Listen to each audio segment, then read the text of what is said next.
Hi, everyone, and thanks so much for joining us today. I'm Bill Burns, the president of the Carnegie Endowment for International Peace, and I'm delighted to welcome all of you to Carnegie, at least virtually, for an important conversation reflecting the work of a bipartisan task force on how to make U.S. foreign policy work better for America's middle class.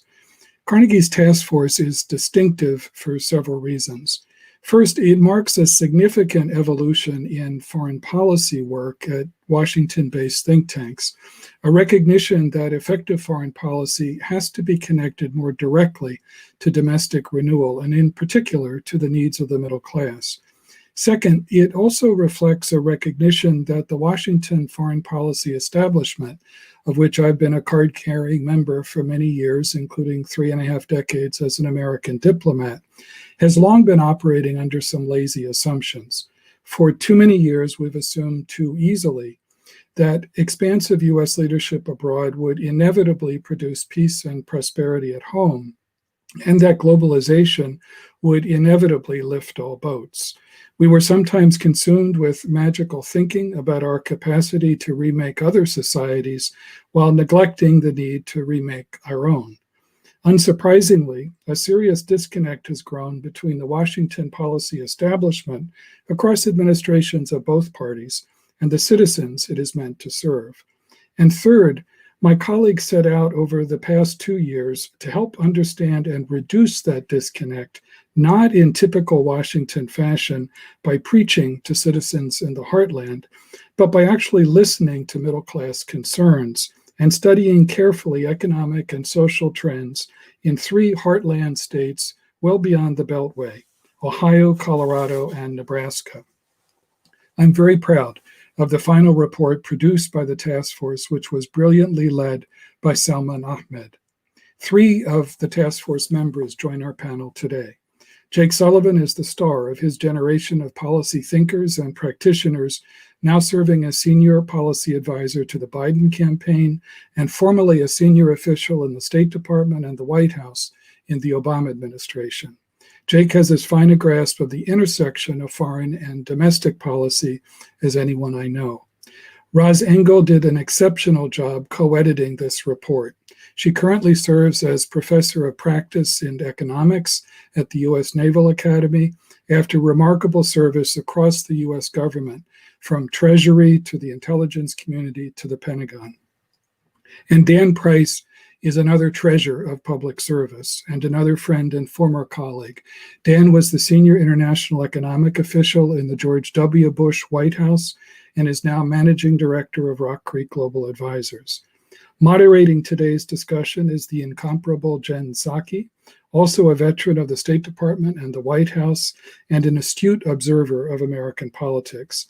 As Carnegie's former vice president for communications, Jen helped shape and encourage this project from the start. So thank you all again for joining us. I know you'll enjoy the conversation, and it's now my pleasure to turn things over to Jen and to our panel. Thanks so much again. Thank you, Bill. And it's a pleasure to be joined by Dan and Roz and Jake for a discussion about such an important issue. So I want to start, there's so much to dig into about this report, but I want to start first with a question that's on the minds of many people, I'm sure, watching, which is the pandemic and the fight against the pandemic globally. And many people think about this as a domestic issue, an issue we're fighting just here in the United States. But since you all have spent so much time thinking about the overlap of domestic and foreign policy, I wanted to start with you, Jake, and ask you, how would a foreign policy for the middle class help the U.S. recover from the damage the virus has wrought on our nation's economy and health?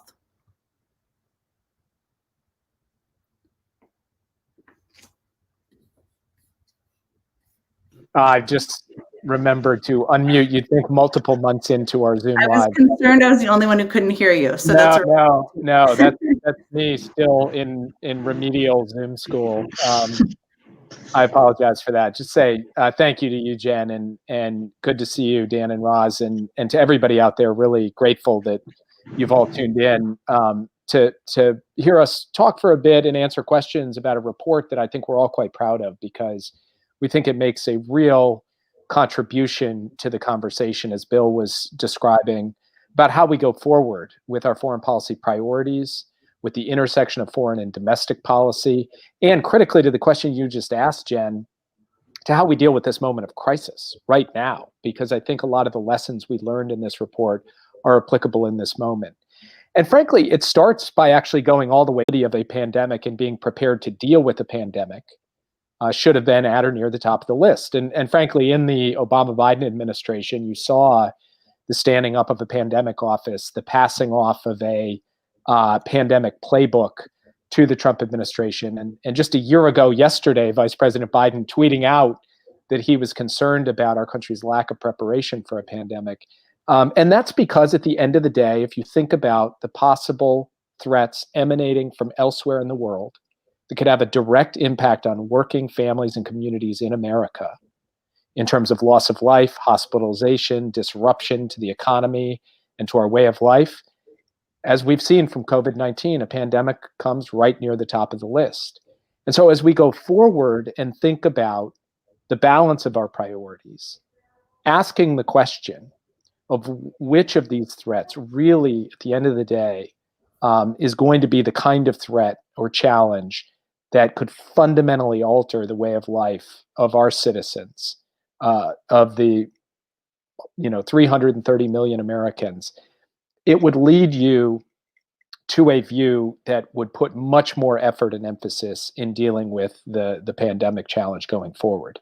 And so in terms of the economic recovery question, there's the immediate issue of making the kinds of investments in relief here at home that really go to the heart of domestic policy. So it's extending unemployment insurance, dealing with small businesses, making sure state and local governments have the funding they need, rent and mortgage and food assistance. But then it is about making the kinds of longer term investments in the United States that connect to the world in terms of our trade, international economic, climate, and global health goals. And that's where we're going to need new models of cooperation across borders that at the end of the day put the middle class at the heart of the decisions that we're taking. Decisions around where we make those investments, decisions around how we set the rules so that the benefits of our interdependence flow most to the middle class and working class Americans, and that the risks that go with interdependence are most effectively mitigated as we go forward. So let me pause there. Lots more to say on this and other subjects, but would like my colleagues to be able to get a word in edgewise. No, well, thank you, Jake. And obviously it's an issue on the minds of so many people. And Roz, I want to go to you next and really dig into this report. And one of the big recommendations is really to break down the domestic and foreign policy silos and how they exist and how the government and decision making is organized. So for those of us who sat in these rooms, either domestic policy rooms or in in rooms where national security decision making was happening, tell us a little bit about what the recommendations mean or what you mean by that, and how that is possible while still kind of rebuilding our standing in the geopolitical world. So sure. So, I mean, this is part of my own world, really. I started in Department of Defense, and then I went to Intel. And in the Intel world, right, and in defense for the most part, we're very focused on external actors and external threats.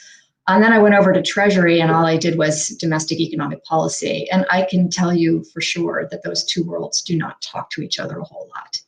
And yet they do. And I think Jake's points about COVID are absolutely on point, and they illustrate this. If I'd been sitting in intelligence, we would have been warning, hopefully, I'm sure we were, about this major threat that was out there. Whether that warning is getting fully incorporated into kind of the domestic policy apparatus, though, is a completely different question. Are our domestic agencies really getting kind of the information that they need, the preparation that they need to be dealing with these kinds of threats and shocks that come in from a very globalizing world?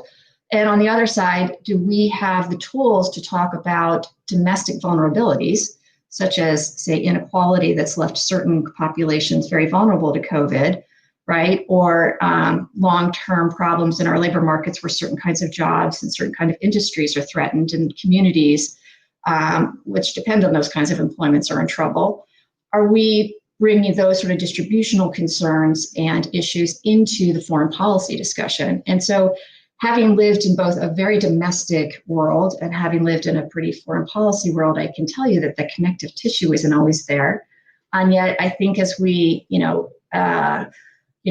live in a more, as I said, more open world, right, where viruses can cross borders, where, people are migrating, where trade is becoming more intense, we need to actually have these conversations about how to get different types of policies, both domestic and foreign, to be talking to each other a bit better. That's an interesting point and an interesting takeaway, especially given the people who put together this report. Well, Dan, I want to go to you. I mean, not second, probably equal on the minds of people paying attention on the world and in the country is the economy and the impact of the pandemic, of course, on the economy and where we go from here. So I wanted to ask you kind of a question related to that, given your background. Both Republican and Democratic administrations have pushed for globalization for the last 40 years, including multiple free trade agreements and tax policy that led to outsourcing of U.S. industry to other countries. And of course, this came up in a lot of the research and work that was done leading up to this final report. So what did we miss? I mean, Democrats and Republicans over time, policymakers, and where do we go from here? How do policymakers ensure that the gains of globalization are more broadly shared in this country and among the middle class? Thank you, Jen and Roz and Jake. Great to see you both.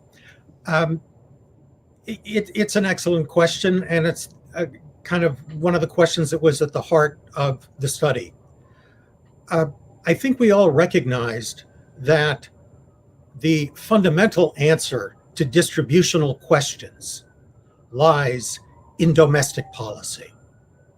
But there is a role for international economic policy and foreign policy to play in shaping the global environment. Let's pick up with Jake's point on the pandemic. We're all affected, but what are we going to do? How are we going to implement a concept of resilience without each of us retreating behind walls and seeking some false sense of self-sufficiency? How do we partner first with the advanced democracies in forming trusted relationships to rebuild supply chains that are available for all to share? You asked, Jen, what did we miss across different administrations? I think what we missed and were insufficiently mindful of was the distributional consequences. And as you look now at the kind of concentration of wealth at the upper end of the income spectrum, and asking ourselves, what is it that we can do to ensure, both in our international agreements, but in our domestic policy, that the benefits of globalization are more evenly and equitably shared? Apologize, I just had an issue too with the mute button. Let me ask you too, Dan, just as a follow-up, I mean, there was a lot of discussion during these meetings about trade and what trade looks like in the future moving forward. And do you still think free trade agreements are possible and are in our future? I think I know the answer to this, but I want to ask each of you about it. Or how have your perceptions changed about it? I think they're possible, and I think they're desirable. I mean, take TPP. TPP did not represent a trade policy failure, in my view. Its rejection, both by candidate Clinton and then President Trump, represented the culmination of domestic policy failures. And I think these comprehensive free trade agreements, like TPP, in fact, do export our values: non-discrimination, transparency, rule of law, environmental stewardship. You look at TPP, it's the most advanced agreement on illegal logging and endangered species, advancing internationally recognized labor rights, also part of TPP. And finally, settling of disputes through neutral third parties rather than bullying, as we've seen by the current administration. So I think they are not only possible, but desirable. But I think we've got to do some work at home and get our own house in order to lay the foundation to rebuild support for those kinds of international agreements. And in the meantime, there are smaller agreements we can do, whether it's on energy and climate, on digital, on supply chain resilience. So there are smaller sectoral agreements we can do. But I would not give up on comprehensive FTAs. Jake, what do you think? Did your perception or views on trade change at all, or change in terms of what you thought was possible in the future from working on this task force? Oh, you might still be on mute. Oh, sorry about that. Yes, the answer is yes, very much so. And Dan and I have different perspectives on the merits and drawbacks of TPP itself. I do agree with him that the trade has to remain a part of U.S. policy. We are 5% of the world's population. We have to be able to trade and engage economically with the other 95%. Where I take a somewhat different view, though, is I think we need to reimagine what the nature of our FTAs look like. And that is because I think we need to broaden out our theory of international economic engagement to go far beyond kind of traditional trade and lowering of barriers as being the core priority as it was in decades past. And so let me give you a couple examples. First, you've got Europe right now talking about imposing what are called border carbon adjustments, basically carbon fees at the border to make sure that countries that are engaging in high intensity pollution to make products can't undercut products in Europe. Joe Biden has proposed something similar for the United States to make sure there's not a race to the bottom and that polluting countries aren't getting some advantage at the expense of American workers. So any agreement going forward is going to have to take account of the climate impacts of production in a way different from past FTAs have done. A second example, one of the things that US FTAs have tended to focus on is how to make the rest of the world safe for US corporate investment. I think in the balance of priorities, that is not as significant an issue for the US to be spending bargaining chips on as the kinds of measures that would raise wages and create jobs here in the United States. And third example, on the tax front, there have been plenty of studies that have shown that the movement of money around the world by multinational corporations to evade national taxes costs the US Treasury and other governments' treasuries enormous amounts of money.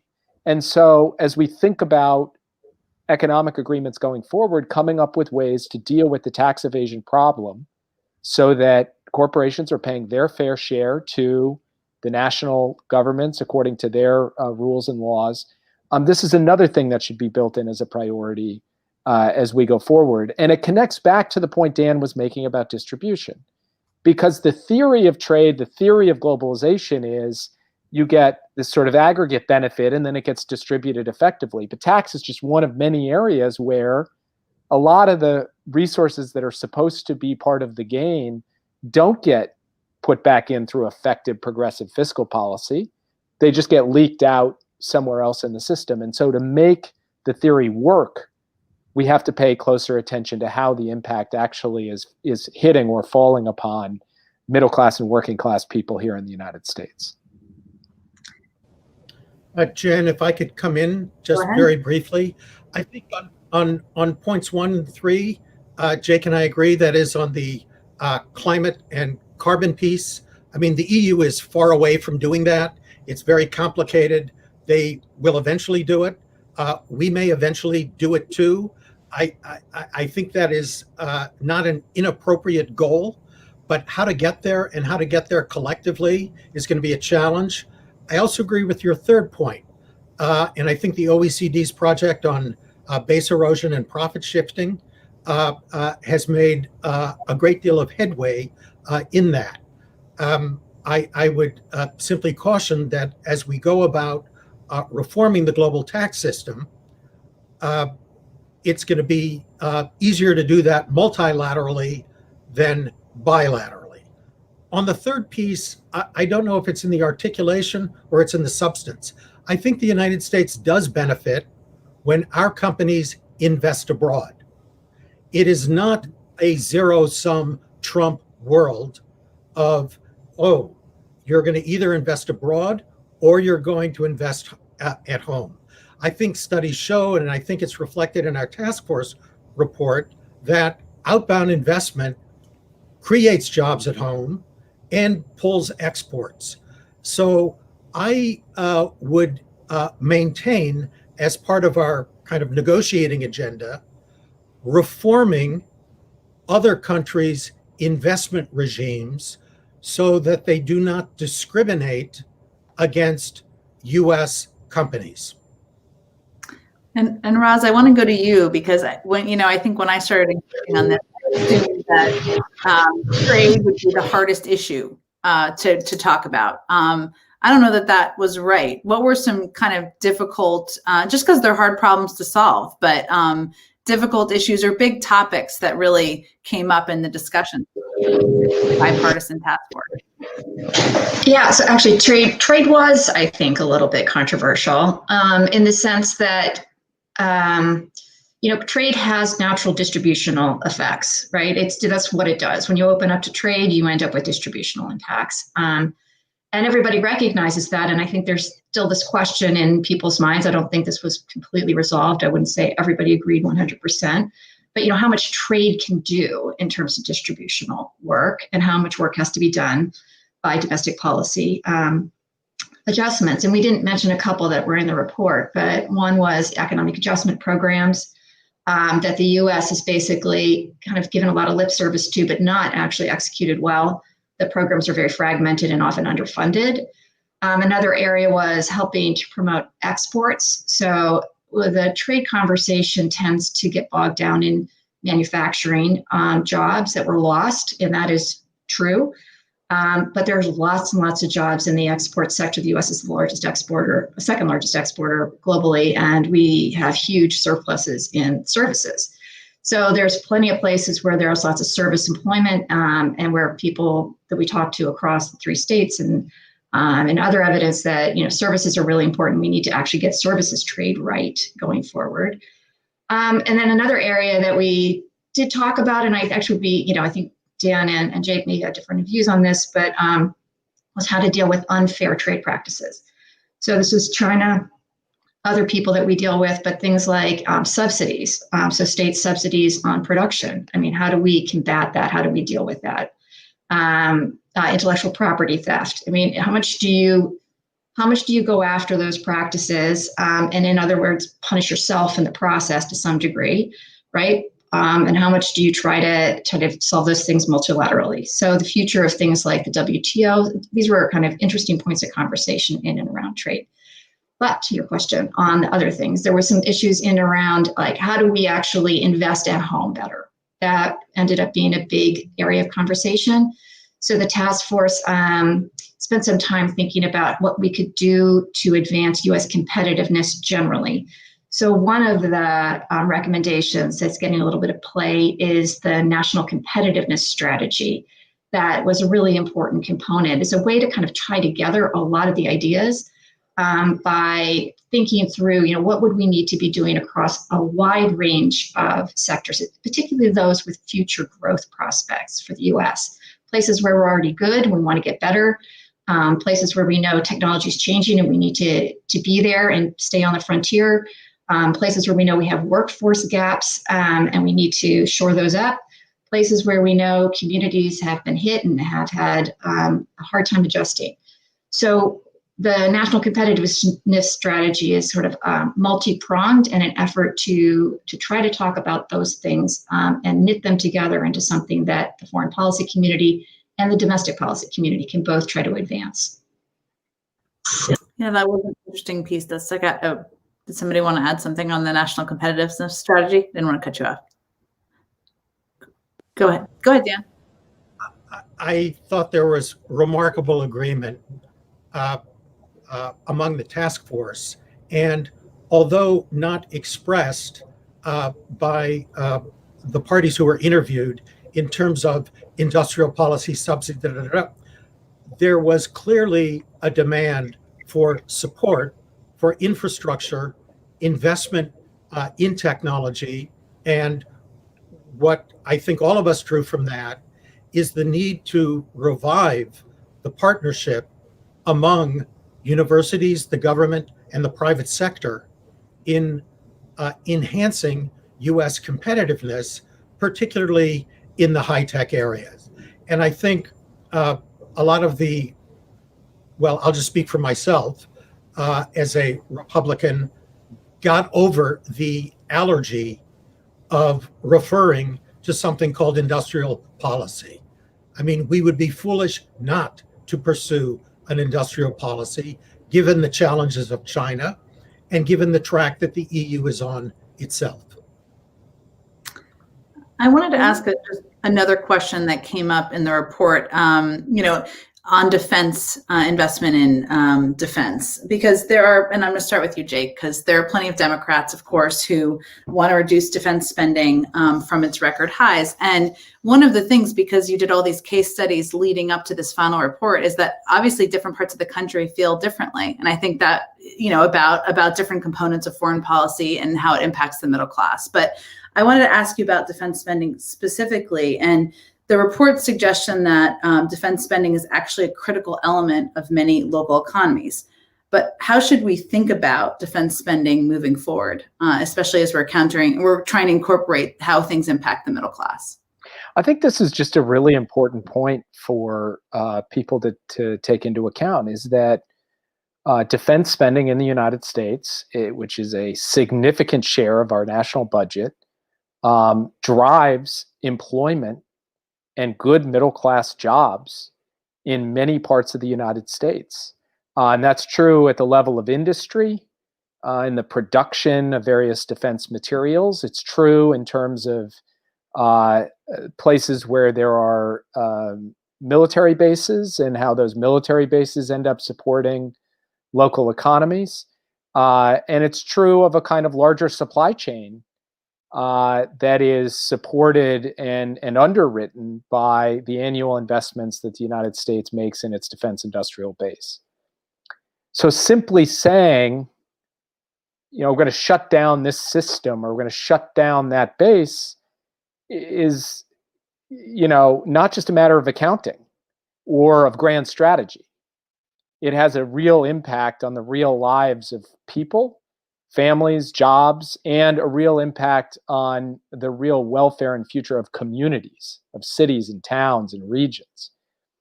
And so I think our perspective was not to wade deeply into the question of the overall top line of the defense budget, but rather to say, as part of a national competitiveness strategy, as part of a national investment strategy, along the lines of what Dan was just talking about, from the point of view of where we should be directing our investments and having the kind of partnership between the public sector and the private sector, and especially in the area of innovation, is to think, okay, if we don't need this legacy system, some old line military hardware, but we do need new investments in various forms of advanced technology that can help give us a security edge, how do we help a community transition from one to the other?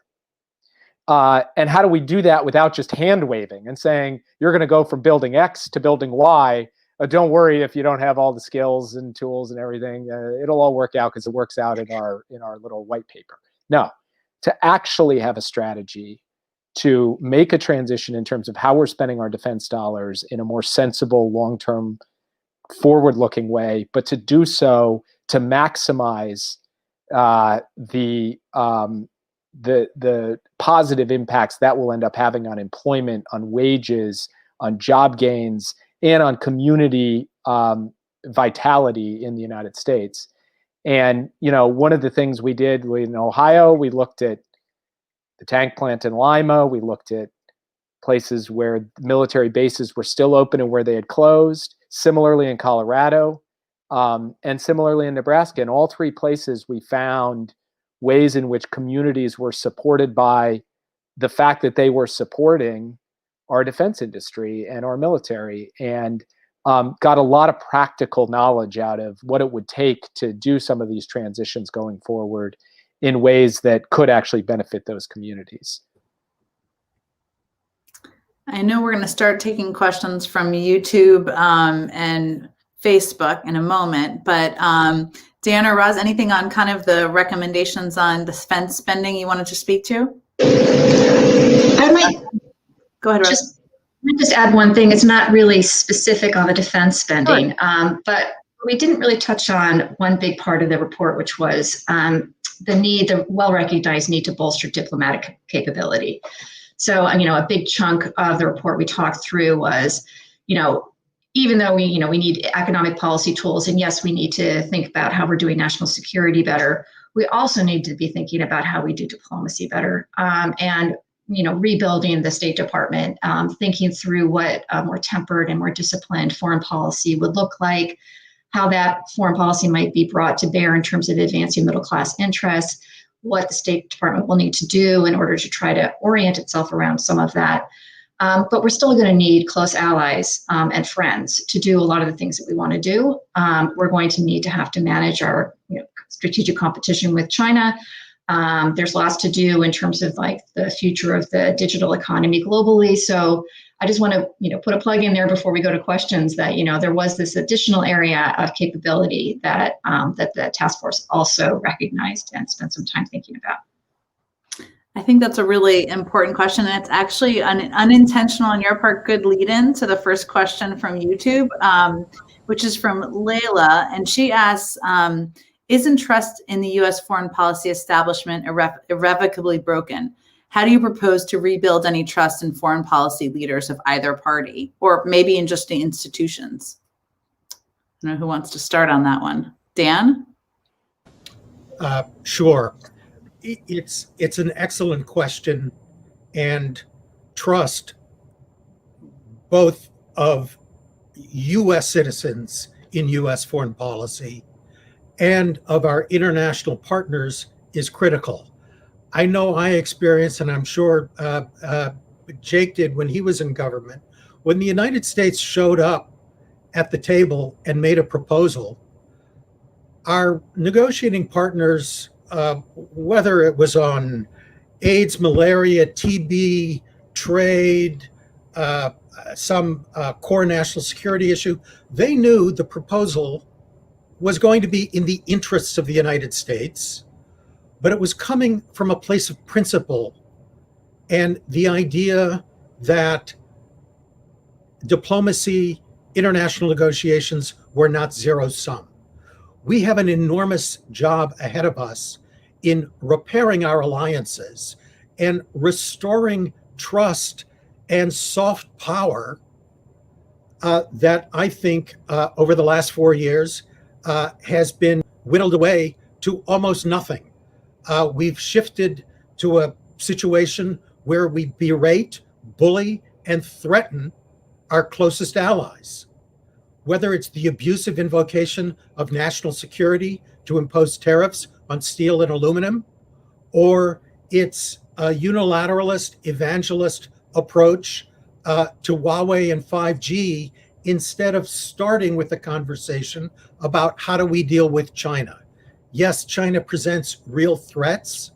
Those threats are common among our allies, yet we have rejected offers of assistance and acted unilaterally.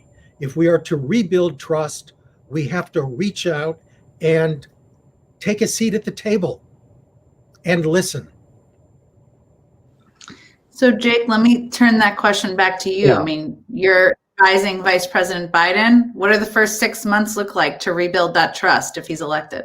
Well, before I turn to that, I would just say one other thing about the question, because I think the question is a fair question. And in fact, our report specifically talks about the issue of trust and credibility, because we all have to face this squarely. Look, in an effectively operating democracy, the people entrusted with participating in decisions should be looking themselves in the mirror every day and saying, what am I doing right? And even more importantly, what am I doing wrong? How do we correct it? How do we learn from mistakes and improve? And the story of effective American foreign policy over time has not been a story of perfection. It's been a story of learning from mistakes, trial and error, and building towards a more sustainable, more effective, more responsive policy over time. And the whole spirit of this task force, the reason we all got together and put all this time in, and care so passionately about the product, is because we asked ourselves this hard question at the start. What didn't we see? What did we learn? What have we gained in terms of evidence and knowledge over the course of the past several years? And I believe that the answer to the question about trust in the American foreign policy community and in the institutions is an emphatic yes, it can be, but it's not a foregone conclusion that it will be. It only will be if the spirit with which we approach this report is matched by those people who serve in government doing the same kind of thing, of asking, testing, pushing, and finding ways to overcome blind spots, adjust for past biases, learn from mistakes, and so forth. And that's what this is all about. Now, I'm here sort of speaking on my own behalf, not on behalf of the campaign, but I will just say, as someone who worked as Joe Biden's national security advisor and saw him travel the world, meet with leaders, engage with publics, he will out of the gate approach the very difficult question of trust and credibility for the United States, which has been badly shredded over the last 4 years, from a position of humility. I'm saying we don't just get it back by snapping our fingers and saying, hey, just listen to us and trust us and respect us again. We got to earn it. We got to work for it. We got to show we're prepared to engage in a process of consultation, of listening, of collaboration, of mutual respect, particularly with our closest allies and partners. And that's what Joe Biden would do if he were elected president. I want to ask another question about trade, just because there's some that are coming up in the questions from the audience. So Roz, I guess I'll turn this to you, and Dan, I'm sure you'll have thoughts on this as well. So obviously it's a big political perception, and perception that many feel is 100% accurate, of course, that trade agreements don't create U.S. jobs, that they just shift them overseas. So explain a little bit more about the specifics about how trade agreements can, if they're done right, create U.S. jobs. And this is a question that came from someone in Philadelphia, but I added a little more to it since we've talked about it. So Roz, you want to start with that? Sure. So I'm going to sound like an economist, which I am, but it's going to involve a lot of sort of complex interactions, right? So as we open up to trade, there are going to be sectors in the U.S. that are not going to do as well, where we're not as competitive, and we're going to see some job losses in those sectors. And that can be very concentrated, right? The losses can happen in communities, in companies, and it can feel very, very real, very, very concentrated, and it can create a lot of pain in local communities. But at the same time, the American public generally is going to gain access to lower price goods from abroad. So one thing, for example, is the U.S. consumer overall has faced lower prices for apparel, automobiles, durable goods over the last 20 years, largely because of trade. That kind of savings ultimately goes into other kinds of spending, and that kind of spending can create jobs here in the United States for services, local services. It's also true, though, that as we open up, we're going to have industries that do very well in global markets, many services, but professional services, business services, some energy, agriculture, some high-tech components. There are many aspects of the U.S., for example, as I said before, we're the second largest exporter in the world, and those industries grow. So we see growth because certain industries are able to export into new markets. We also see some growth because there's some consumer gains, and that gets spread around into other kinds of spending into the local economies. So there's lots of ways in which trade can create new jobs at home.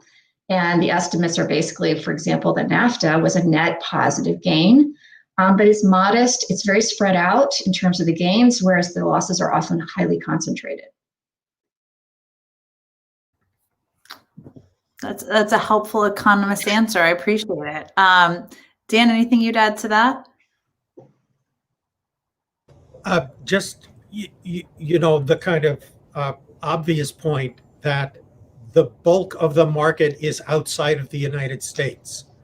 And so to ensure that U.S. origin products and services are not discriminated against in foreign markets, do not face conditions of adverse competition with locally produced goods and services in those markets is to the benefit of the U.S. economy. So is enhancing intellectual property protection. So U.S. patent, copyright, and trademark holders are not ripped off. So there's some simple answers, and then there's some longer answers. But I'll pause there. And just one other thing to add on this front, which is a point Dan made earlier when he talked about domestic investment as being a central part of an overall strategy. I mean, one of the big findings of our report is that to talk about any of these issues, trade policy, foreign policy writ large, national security strategy, and hive off what we are doing in terms of investing in innovation and infrastructure and workforce and education in the United States is really to miss a fundamental foundational part of what any U.S. grand strategy, any U.S. foreign policy going forward is going to have to be predicated on. So the starting point for effective trade policy are making the kinds of investments in our own competitiveness, and increasingly in those industries that are going to be the industries that help dominate the future. Other countries are making the big investments, whether it's in high-tech innovation or it's in clean energy or it's in other areas where we know that the size of the global market is just immense. And our ability to ultimately create good paying jobs over the long term will be driven by whether we get a competitive edge in those industries or some other country dominate them.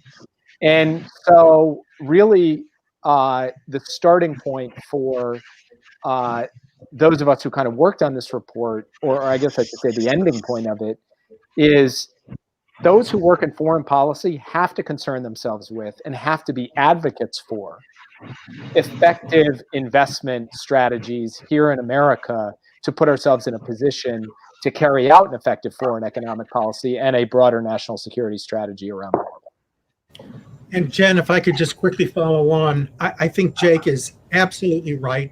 And nowhere was that clearer than in the task force discussion on China, which I think there was remarkable consensus on as resting on kind of three legs. One, yes, by all means, we've got to have a high fence but a small yard on export controls, national security reviews, et cetera. We've got to coordinate that with our allies.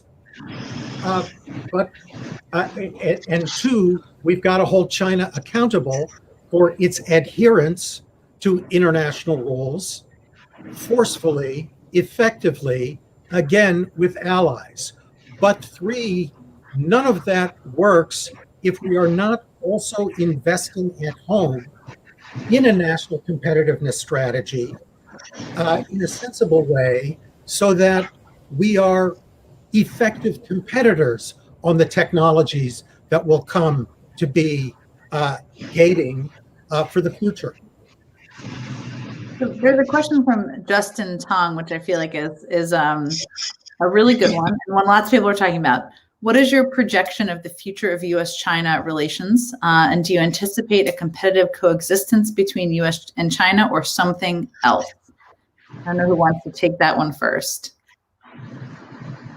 So many takers. No, I'd be happy to start. I mean, I have written a piece with Kurt Campbell in Foreign Affairs that kind of lays out my views on this. I'm sorry to be that guy who is citing his own work. I apologize.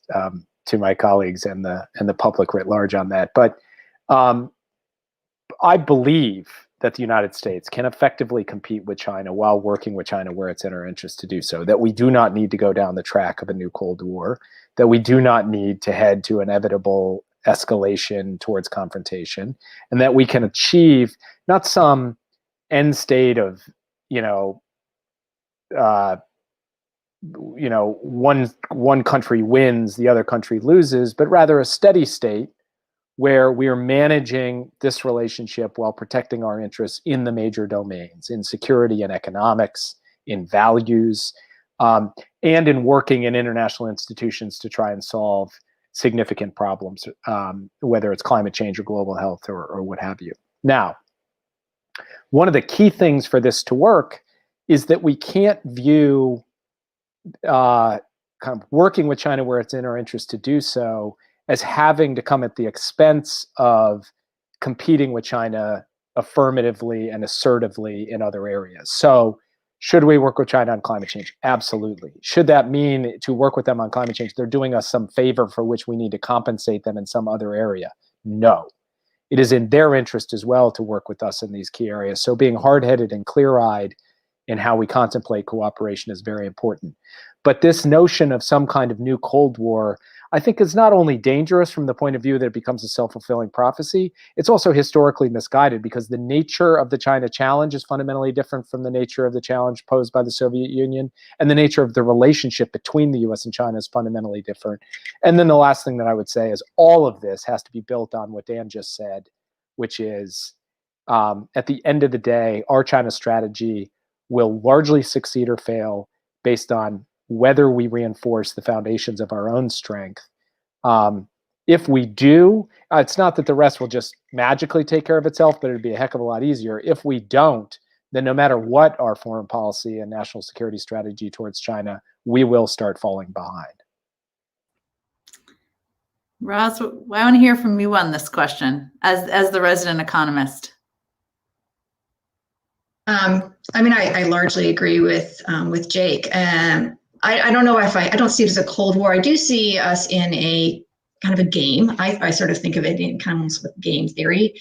We're in a competitive type of game, and we want that game to move into the, win-win kind of part of that game.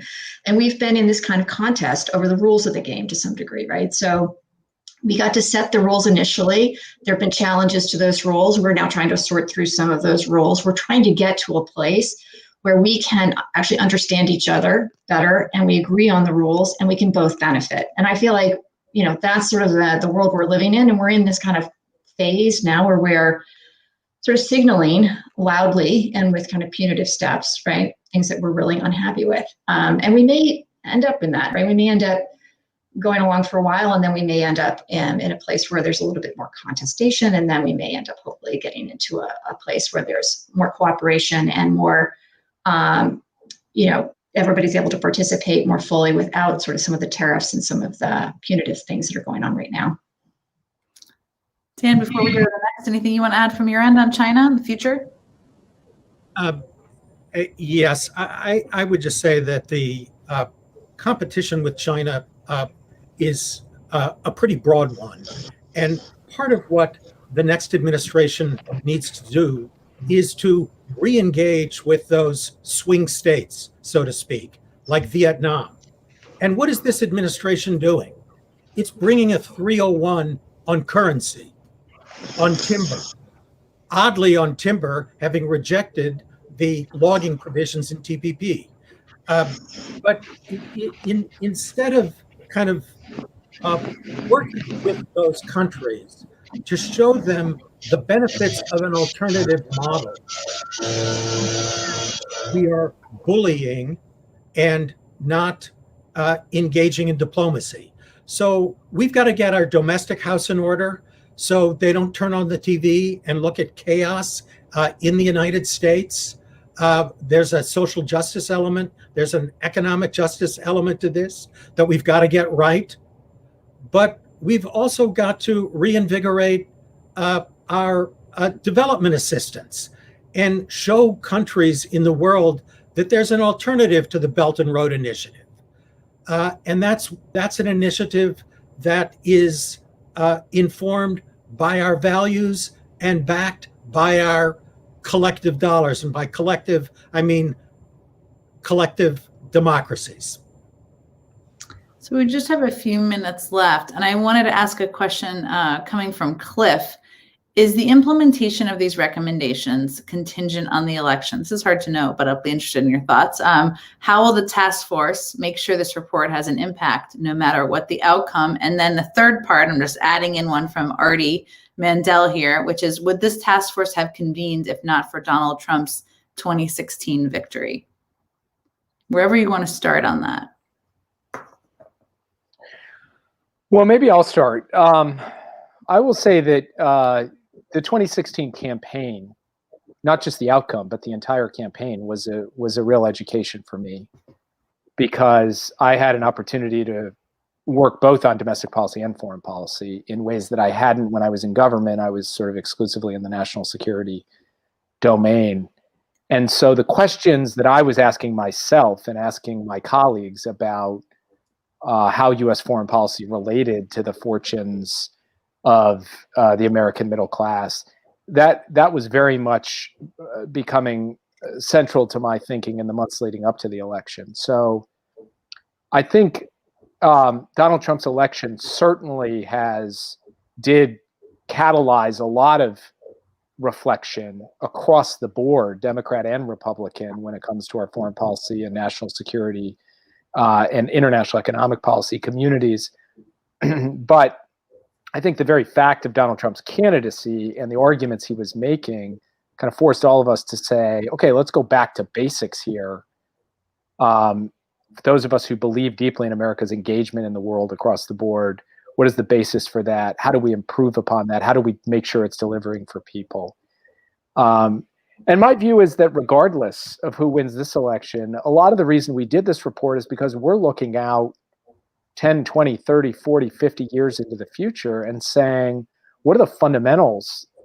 What's going to be required just as a basic set of operating assumptions and rhythms? And so whether Donald Trump, if he were to win, would take any of that up is one thing. I have my views on that. But whether we can keep catalyzing and help pushing forward a conversation that can have a longer term impact on the priorities and the principles of U.S. foreign policy making across the partisan divide, that I think this contribution is really important for that, and this conversation is really important for that. So yes, the answer is I think it will have an impact over time, even if the election goes the way of Trump. Roz? Sure. I mean, I think I'd probably echo a few of those things. There were some big structural drivers that really, were animating a lot of the conversation in 2014, 15, 16, having to do with things like inequality, growing inequality in the country, a slow, sluggish recovery from the financial crisis, a lot of spending on military operations that have been going on for 2 decades and have been squeezing a lot of other types of fiscal conversations. So those were big things that were already going on. And I think, and they've been going on for a long time, and they had contributed to the conversation and some of the election rhetoric and this desire among a fairly large segment of the US population to pull back a bit, right? And sort of, we want you to deal with some of these concerns and questions. And so I think we would have had these conversations anyway. So maybe the very stark departure from the status quo, gave the conversations a little more urgency. So America First, Make America Great Again, a sort of economic nationalism is concerning for people in the foreign policy community because it really can hurt us and make us less safe. So I think maybe the election kind of made it seem more important, more urgent, but I think the conversation would have happened anyway. Yeah, I would say the election of Donald Trump and the falling silent, principally by Senate Republicans, if not their kind of aiding and abetting they were at least silently complicit in the destruction of a number of institutions and understandings. So I would say that kind of drove a remarkable degree of consensus among the task force. You could say because we're all establishment, either Democrat or Republican. But going forward, Jen, to answer the question, if there's a second Trump administration, do I think any of these recommendations will be taken up by the executive branch? Not likely. Do I think some will be acted on by the private sector independently? Absolutely. We are not, as a government, at the sustainable finance table. But we are, as a private sector, our financial institutions, our industrial companies are at that table. I would hope that if we are facing a second Trump administration, it takes its cue from the private sector and not from impulse or spite. Well, let me just end by saying thank you to Dan and Jake and Roz and to everybody who worked on this report, which is really interesting and gives really compelling perspectives from around the country. And I would encourage everybody to read it, of course. But thanks for taking your time, sharing your perspective, and we'll look forward to seeing how it's implemented moving forward. Thanks, Jen. Thank you. Thanks, Jen.